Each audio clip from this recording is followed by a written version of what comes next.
Well, good morning and welcome to Compass Daily. My name is Kate Maupin and I'm so excited that y'all are here with us today. Happy Friday. We're glad y'all are here. And we're going to have a message from Murillo, who's awesome. And then we're also going to have a great time of worship. And I'm so excited that y'all are here with us today. So let's continue to worship.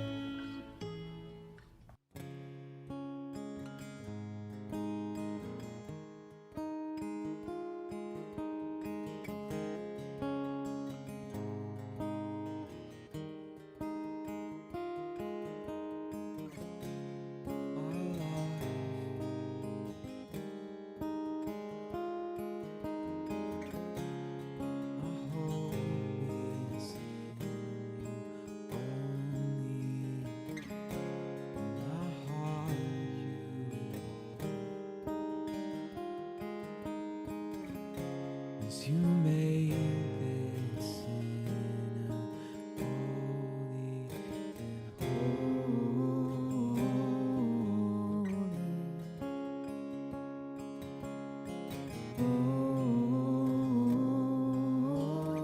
holy.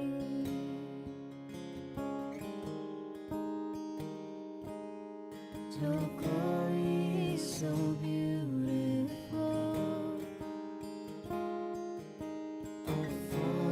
To my knees in awe,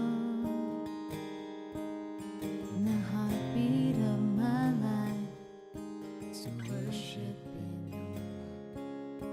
your glory is so beautiful.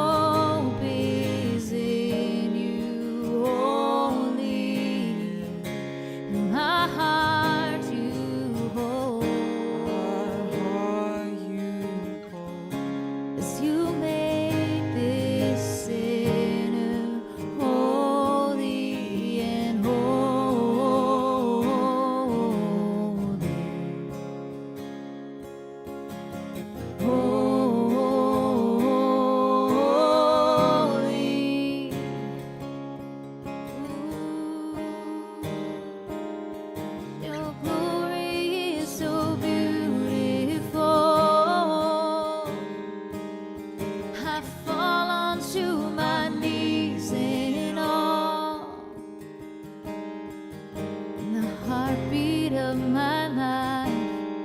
To worship in your light, 'cause your glory is so beautiful.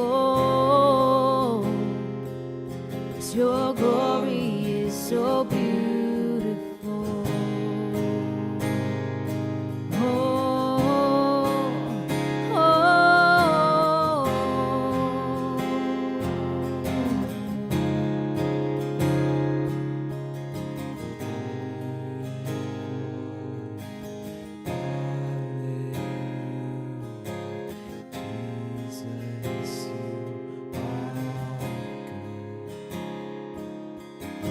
Glory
Hi, Compass Daily. This is Lori Murillo, and I'm one of the student pastors at the Colleyville campus, and I'm so glad to join you today. We're talking about 1 Corinthians 13, the love chapter. I actually have fond memories of the love chapter because maybe some of you remember this, but old schoolers like me, we used to go to church and have like VBS contest and camp contest of memorizing scripture. And I memorized this chunk, this love chapter, because there was a lot of repetitive words and I could get a lot of points for memorizing so many verses. So, reciting these things has been something that's kind of been in my brain, but actually living out what this means is a whole different story. But this phrase that I'm going to talk to you about today from verse 7 says, love always protects, love always trusts, love always hopes, and love always perseveres, is something that I think is, really important for us even today to think through. I even have it memorized in another version. Love bears all things, believes all things, hopes all things, and endures all things. Those are really important phrases because they teach us of how complete love is and how all-encompassing love is. And to really understand that, we need to go back to this concept that we've talked about, which is God equals love. God is love. God is the one who expresses love. He radiates love in everything that he does. And because of that, because we are in Christ, we too can radiate that love. We talked about this in 1 John 4. So I'm going to read that verse right here. It's 1 John 4, verses 16 through 18. Talks about this concept of God who is love. God is love, and whoever lives in love lives in God, and God in them. And this is how love is made complete among us, so that we will have confidence on the day of judgment. And then verse 18, there's no fear in love, but perfect love drives out fear. I love this quote from one of my former Bible college professors, Mark Moore, from Core 52. He says that love is first and foremost an action, as described in those verses. Love is not how we feel, but it's actually what we do. God is action. God is love, and everything he does, every action that he does, when he creates love.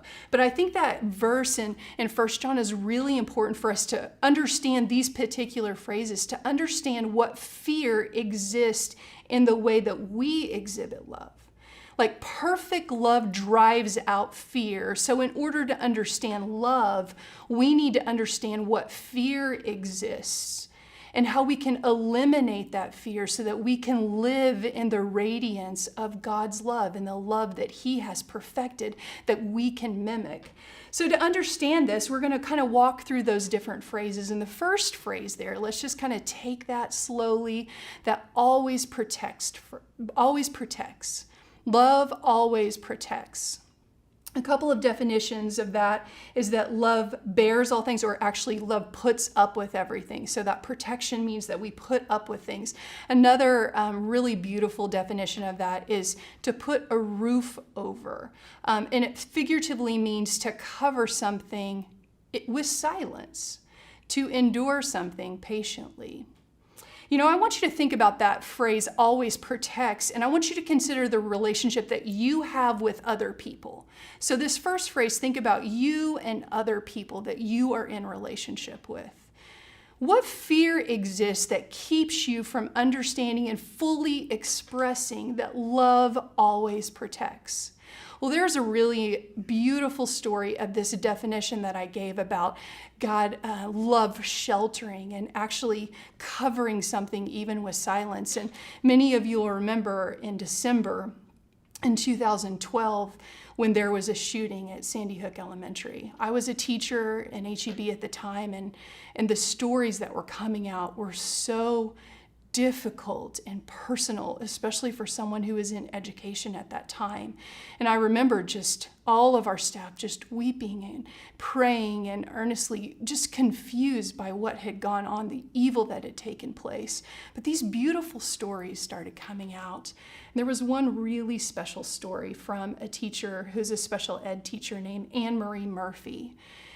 And they had found her sheltered, covering her special ed students, that she had died without fear because of her incredible love for those students, that even though there was a mass murderer entering the school and even her classroom, that she had chosen to sacrifice her life to drive out fear, to protect those precious kids. And they had all died in that special sacrificial moment. And though it was a tragedy, it was such a meaningful example of what it means to protect someone, especially those who are maybe more vulnerable, or maybe younger, or maybe haven't had the same opportunities that you and I have had. We're challenged to think about love in a way in which we also protect other people, you and us. How can we always protect other people? John 12 gives us a story of Jesus who puts this love in action. And he goes in protection mode for this woman, this sinful woman who comes to him during dinner and decides to anoint his feet with a beautiful fragrant offering, a year's salary. She sacrifices that perfume and washes his feet with her hair in this perfume, and this fragrance fills the room. And the disciples were angry and trying to figure out, like, hey, this money could be used for other things. This should be a different kind of sacrifice. But Jesus protected her act of worship. I was actually reading this a couple of weeks ago, and in my journal, it moved me so deeply that I started thinking about, what does it mean when Jesus protects us and really protects the right of women in that day who are overlooked and underrated, so to speak. And these are some things that I wrote in my journal, that Jesus protected the right of this woman to worship, to use her gifts in his honor, to sacrifice according to her conviction, and to proclaim his esteemed position in the world as king, priest, and a dying servant. He loved her, and he allowed her the full extent of her gratitude towards him. Love always protects, bears all things in all positions. So when you think about someone that you are in relationship with, especially someone who's often overlooked or younger, I want you to think about, how can you protect them, and what fear exists that is keeping you from fully embracing and protecting their rights and their opportunities to worship God. So I have a couple questions. Who can you hold hands with that's experiencing tremendous sickness or grief right now? Who can you protect in that way? And eliminate your own fear in order to protect, to shelter someone else. Who can you protect the reputation of at your work or in your environment that is often overlooked? And how can you eliminate your personal fear of your own reputation in order to esteem someone else and to protect them? Who can you listen to that's maybe a different race from you, and listen to their stories and communicate with them, that you hear them and you know that they've experienced oppression, but just listening allows that protective stance that you can give to other people of just listening to people's stories, lifts the weight of their own burdens. And you offer such tremendous love when we protect people in that way. And maybe right now you just need to stop or turn off this Compass Daily. And whomever God brought to your mind in this moment, you should stop and contact. Or you should take steps forward to think about, how can I protect that person? How can I eliminate my own fear and move forward to elevate them and to give them an opportunity to feel like they're seen? We're going to move on to the second and third phrase. And when we talk about that second and third phrase, that love always trusts and always hopes, I want you to think about your relationship with God, you and God. What fear exists in your relationship with God that keeps us from understanding how much we can trust God and how much we can hope in God? That means, those words mean that we believe all things, that we actually look out for the best in other people, and we hope all things. We remain steadfast during difficult times, because that's how God loves us. And in love, we can love God that way. You and God, what are some things that you fear? I think it's really important to learn how to be real with God, because sometimes we don't. We try to protect ourselves even from God, who knew and created us. There was a difficult season in my life when I had this unbearable year of teaching. And if you've been in education, you know that year. It seemed like every student on my roster brought out the evil in every other student, and everything that could go wrong went wrong that year. It was a daily struggle, daily agony to get out of my house and drive to work because it was such a hard year. Coupled on top of, just having some difficult situations in our church, I entered into a season that was a really difficult year of what I believe was a season of depression. And the daily agony, coupled with some difficult things, like I said, that were happening in our other environments, I felt numb spiritually. And honestly, I didn't feel like I could trust God. He had called me to this and I didn't believe him. And truthfully, I actually was struggling believing in him. And I remember just doubts plaguing my mind, like, can I trust God? I don't know if I can trust God because right now I don't even know if I can believe in him or believe him. And that was a very hard season for me because I had been raised in the church, and to have these countless thoughts of doubt about God just felt so shameful, but it was the place that I was in. The next year was even more difficult. On top of that year and struggling with my relationship with God, and in that situation, we learned that we were going to have to go through a series of infertility treatments, and just knowing what all that entailed and all the doctor's appointments and all the money and all the hope dashed was really hard. And that, I remember one night just knowing that I had just taken another negative pregnancy test and getting a phone call that a 15-year-old girl that we knew had gotten pregnant. And that same day finding out that my sister-in-law had gotten pregnant for the third time. Devastation is not even a strong enough word for how we both felt. Just knowing that experience caused so much grief in my relationship with God because I was struggling with, can I trust him and can I even hope in him? And I raged at the Father. If you could have taken a video of that day, it was intense how angry I was at the Father. It was crippling because my fear was that God would never give me the title that I knew that I wanted, and he wasn't going to give it to me in the way I wanted, Mom.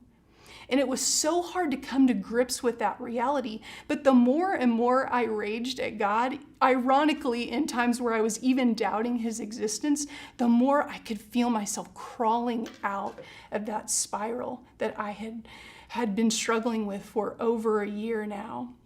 And I can tell you that little by little, step by step, because I was eliminating that fear and speaking that fear to God. I'm so afraid that I can't trust you. I'm so afraid I can't believe in you. I'm so afraid that you're never going to make me a mom.